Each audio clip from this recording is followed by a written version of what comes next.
Well, guys and girls, in today's video we're going to answer that age-old question. What's all the hubbub about?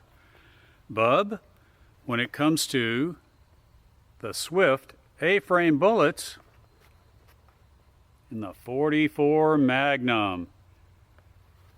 And so I hope you'll stick around while we do just a little bit of shooting. I've got a feeling that we're going to learn something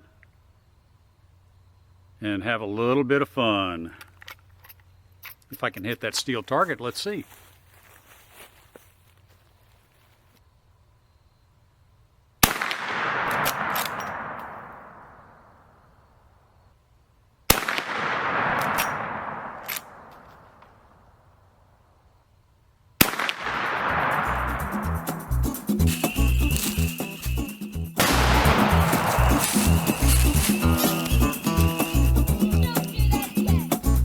Hi, George here, and welcome to Tales from Target Suite, where I'll share my perspective on guns and shooting, and we'll spend some time at the range, and every now and then we'll reconvene out in my shop back in Houston or here at the farm in Louisiana, where I'll build some fun projects, and we'll share an adventure or two that'll make even a grown man smile.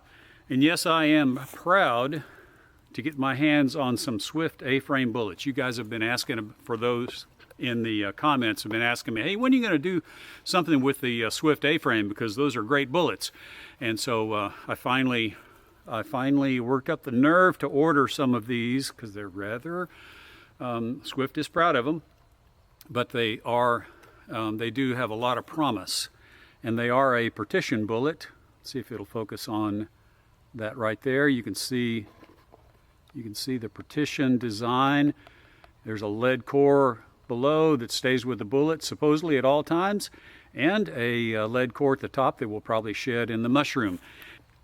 Before we get down there and bust some reactive targets, I want to do just a little bit of chronograph work. I'm going to make it really quick for you guys, because I want to see, I want to compare two different velocities, and I use the from the Swift website, I use the min and max loads for the 280 grain. That's what we're looking at today, the 280 grain Swift A Frame bullet. And I've got some minimum loads and some maximum loads that are going to run through the chronograph. So let's do that real quick. And then I'm going to get set up with some reactive targets. We're going to do, as we've done in the past, we're going to do a little reaction testing and some penetration test. And we hope that we're going to capture both of those bullets for the minimum load and the maximum load, and I'll be able to show you those bullets at the end, and we'll compare them to the pictures that are on the back of the box, and we'll see how our bullets compare. So let's take a look at the chronograph work. It won't take a second. Well, according to the Swift load data, I've already got three rounds of maximum IMR 4227 in here, and now I've got 3 rounds I'm going to load of the minimum load, and we're going to compare velocity. So I'm going to load these three rounds.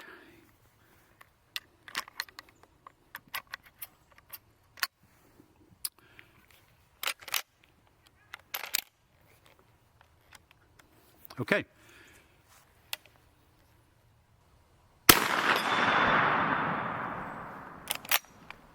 That one is 1254. 1214.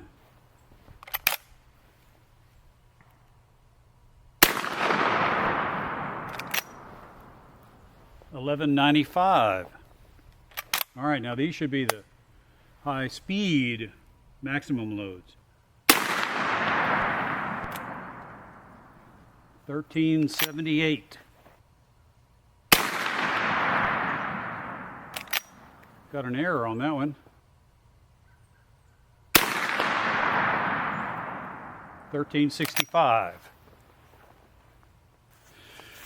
Okay, so I'll crunch those numbers, and I'll give you an average right here. But we do have 100 and something feet per second difference between the two. And what we're going to do in a little bit is we're going to go down range, and we're going to set up 2 well-aged pork shoulders. And we're going to shoot through those and to see if we can detect any visible difference in the impact on the 280 grain Swift A Frame bullet in those aged pork shoulders. But anyway, I'm excited, and I hope you guys are enjoying seeing the Winchester 1892 44 Magnum again.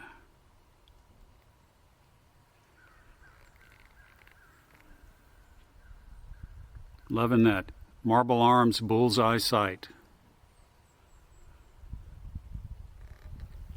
Well, you guys have seen this place before. It's our 200-yard, basically our 200-yard backstop. And we've done some explosive work down here, and we're going to do some now. I've got some water jugs set up, and here is our first reactive target. It is a, gosh, this is a heavy one. This is a 10-pound pork butt, which is actually a shoulder, of course. But anyway, we're going to send 2 rounds through our reactive targets. The first one, this setup right here, is going to be with a minimum load of IMR 4227 with their Swift A Frame 280 grain hollow point. And so let's get this guy set up and see what happens. And I hope with a depth of 7 water jugs, I hope we can catch that bullet. Okay, here we go. We got our test set up right there. Got one shot to bust that pork shoulder and some water jugs. Let's see what we can do.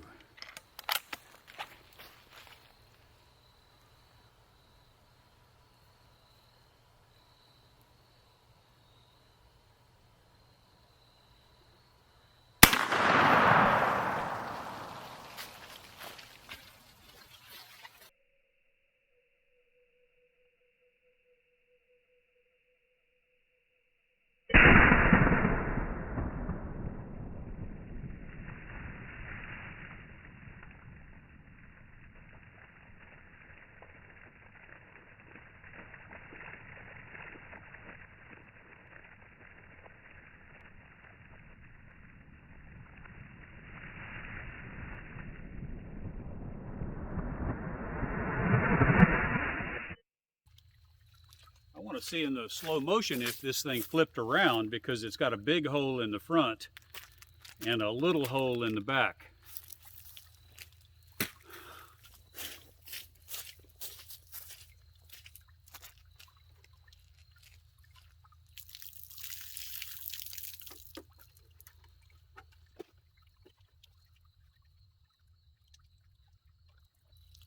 There it is.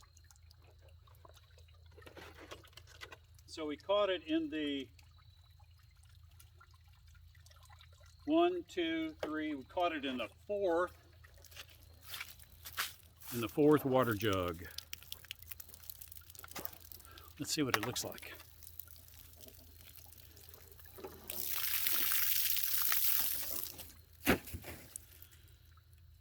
Oh wow, that's awesome.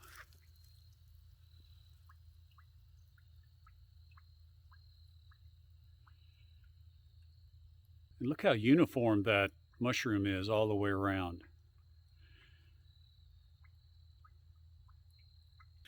I'm going to put up here some weights and a diameter for the slow speed Swift A Frame bullet.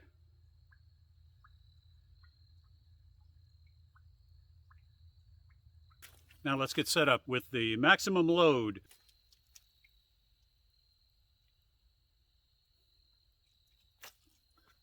Okay, I've got an extra pork butt there for the high velocity load, just to see what kind of penetration we get with an extra layer of stiff meat. And by the way, these are all pork butts that I had planned to shoot a long time ago, and they just never got shot. And so some of these are several weeks old, but they, I think they're still good. And let's see if we can do more than 4 water jugs with 2 pork butts. We'll see.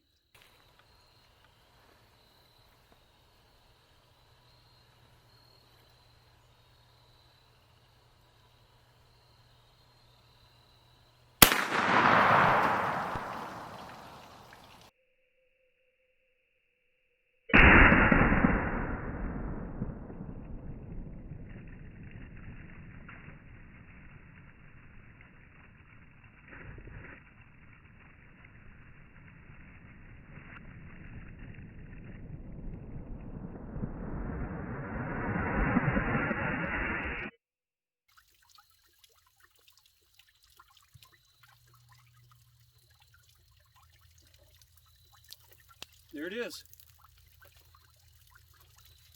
1, 2, 3, fourth water jug.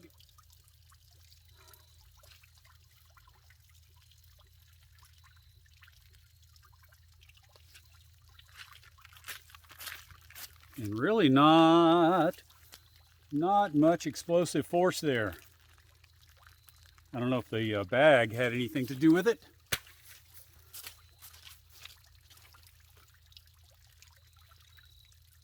Oh yeah. Oh yeah, there's the first, that's the first bag. I should have put a warning on there for sensitive people.